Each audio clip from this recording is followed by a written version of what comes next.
Mutual fund एक investment vehicle है बहुत सारे इन्वेस्टर्स के लिए। तो उन इन्वेस्टर्स को एक यूनिफॉर्म एक्सपीरियंस प्रोवाइड करने के लिए ये जरूरी है कि सारी सर्विसेज जो कि म्यूचुअल फंड इन्वेस्टमेंट से रिलेटेड हैं स्टैंडर्डाइज हो जाएं। सो NSM 5A mutual fund distributor examination का 9th चैप्टर यानी कि इन्वेस्टर सर्विसेज इसी टॉपिक पर है। आज की इस वीडियो में इस चैप्टर के सबसे मेन और इम्पोर्टेंट क्वेश्चंस को कवर करते हुए इन्वेस्टर सर्विसेज के बारे में एक अच्छी एक्सप्लेनेशन भी लेके आया हूँ।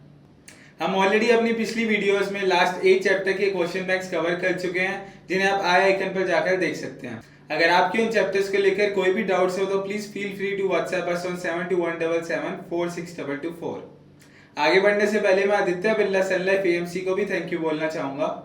Aditya Birla Sun Life mutual fund हमें इस नए चैनल के लिए नॉलेज और रिसोर्सेज का सपोर्ट दे रहे हैं। So to watch our expert curated training videos for experts like you, do subscribe to our channel for regular updates. मेरा नाम है अक्षित गिरोत्रा और आप देख रहे हैं जेड फिनशाला।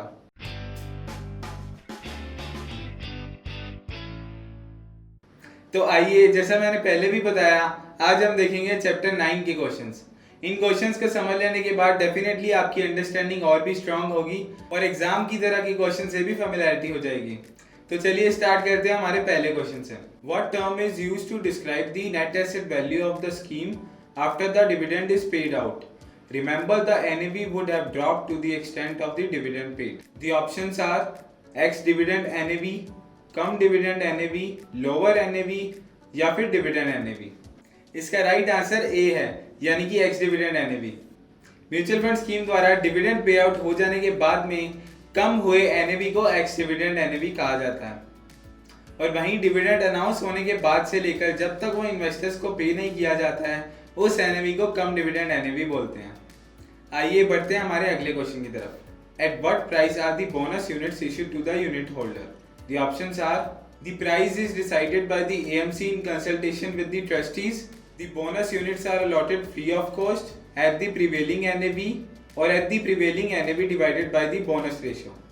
इसका राइट आंसर बी है, that is bonus units are allotted free of cost. Bonus issue के केस में इन्वेस्टर की इन्वेस्टमेंट वैल्यू पर कोई भी फर्क नहीं पड़ता है, बल्कि स्कीम का NAV कम करके यूनिट्स एक्स्ट्रा इशू कर दी जाती हैं उसी अमाउंट की। आइए बढ़ते हैं हमारे अगले क्वेश्चन की तरफ। Which of the following statements is true? Hindu undivided families are not allowed to invest in mutual fund schemes. Minors can not invest in mutual fund schemes. Foreign investors can invest in Indian mutual fund schemes provided they have completed the KYC requirements. इसका right answer है C, that is foreign investors can invest in Indian mutual fund schemes provided they have completed the KYC formalities। तो ये statement सही है कि foreign investors Indian mutual fund schemes में invest कर सकते हैं KYC फॉर्मेलिटीज कंप्लीट करने के बाद में। और बाकी ऑप्शंस की अगर बात करें तो HUFs और माइनर्स दोनों ही एलिजिबल होते हैं म्यूचुअल फंड स्कीम्स में इन्वेस्ट करने के लिए।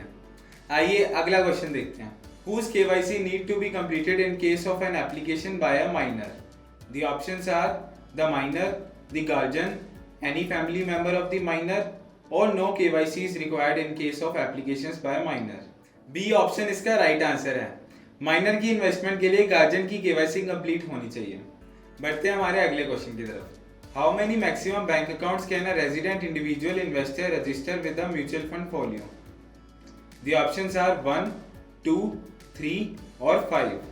इसका राइट आंसर है 5, दैट इज ऑप्शन डी। एक individual investor maximum 5 bank accounts register कर सकते हैं म्यूचुअल फंड फोलियो के साथ में। बढ़ते हैं हमारे अगले क्वेश्चन की तरफ। What is insider trading? The options are buying and selling securities ahead of doing the same transaction for the fund, buying and selling securities on the basis of the privileged information available to the fund by persons who are insiders to the company, both of the above और none of the above. The right answer is B, that is buying and selling securities on the basis of privileged information available to the fund by persons who are insiders to the company। यानी कि insider trading का मतलब है securities में buy sell transactions करना insider information के basis पर। आइए बढ़ते हैं हमारे अगले क्वेश्चन की तरफ। To provide the facility of liquidity to the investors a part of the open ended schemes are maintained in dash. The options are liquid assets, equity funds, debt funds या sector funds. The right answer is A, that is liquid assets. So open ended mutual fund schemes का कुछ छोटा सा portion liquid assets में डाला जाता है ताकि इन्वेस्टर्स को अच्छी लिक्विडिटी मिल पाए। दैट इज इन केस अगर इन्वेस्टर्स रिडम्पशन करना चाहते हो तो उस कैश के थ्रू उनकी रिडम्पशन फैसिलिटेट की जा सकती है। बढ़ते हैं हमारे अगले क्वेश्चन की तरफ। Foreign entities can invest in mutual funds of India through dash route, OCB, FII, either of the above और none of the above.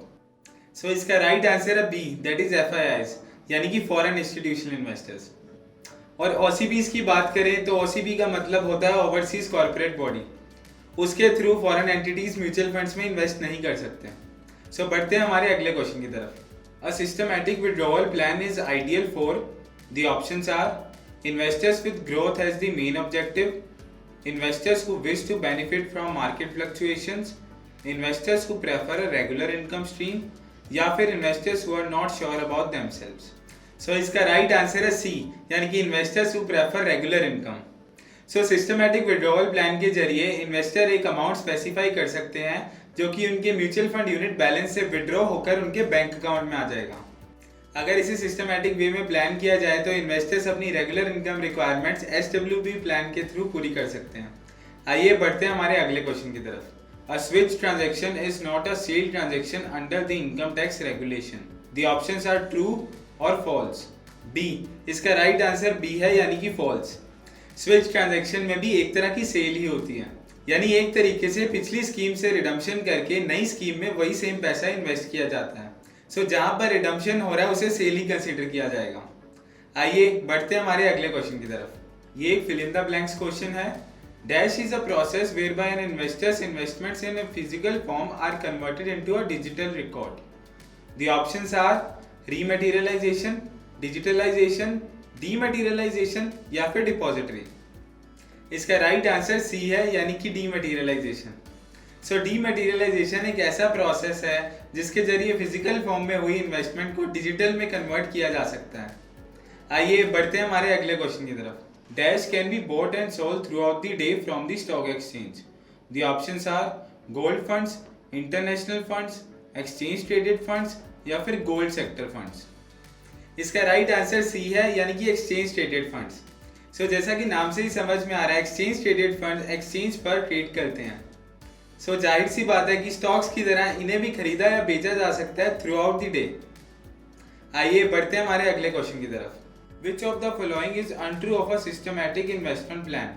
The options are it allows investor to invest a fixed amount on a monthly basis, it allows investors to change the amount, it inculcates a discipline of regular investment in the investor, and the last option is it facilitates rupee cost averaging। so इसका right answer B है, यानी कि systematic investment plan और SIP में investors investment amount को नहीं बदल सकते हैं। सो आइए बढ़ते हैं हमारे अगले क्वेश्चन की तरफ। An STP transaction consist of a buy as well as a sell transaction. State whether this statement is true और false. The options are true और फॉल्स। ट्रू, इसका राइट आंसर ए है।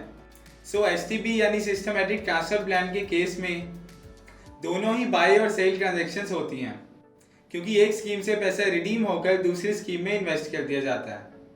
सो बढ़ते हैं हमारे अगले क्वेश्चन की तरफ।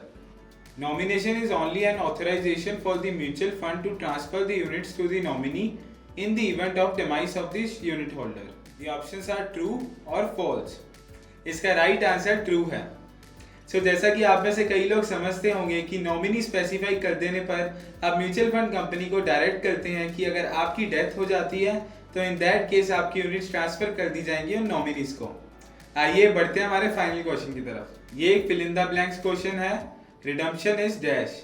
The options are NAV minus exit load, NAV plus exit load, NAV plus entry load या फिर एनएवी माइनस एंट्री लोड।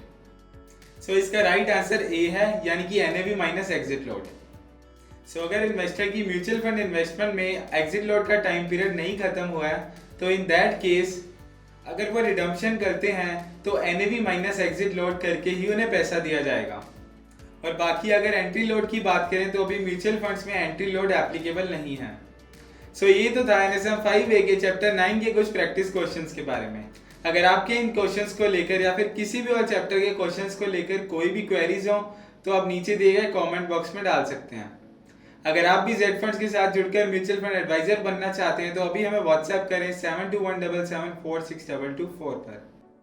या फिर आप हमारी Z funds advisor app play store से भी डाउनलोड कर सकते हैं। ऐप का लिंक हमने नीचे डिस्क्रिप्शन बॉक्स में दिया है। रिसेंटली हमने एक वीडियो भी किया है कि आप अपना म्यूचुअल फंड का बिजनेस कैसे स्टार्ट कर सकते हैं और म्यूचुअल फंड सेल करके अपनी इनकम कैसे बढ़ा सकते हैं। उस वीडियो को देखने के लिए आई आइकन पर क्लिक करें।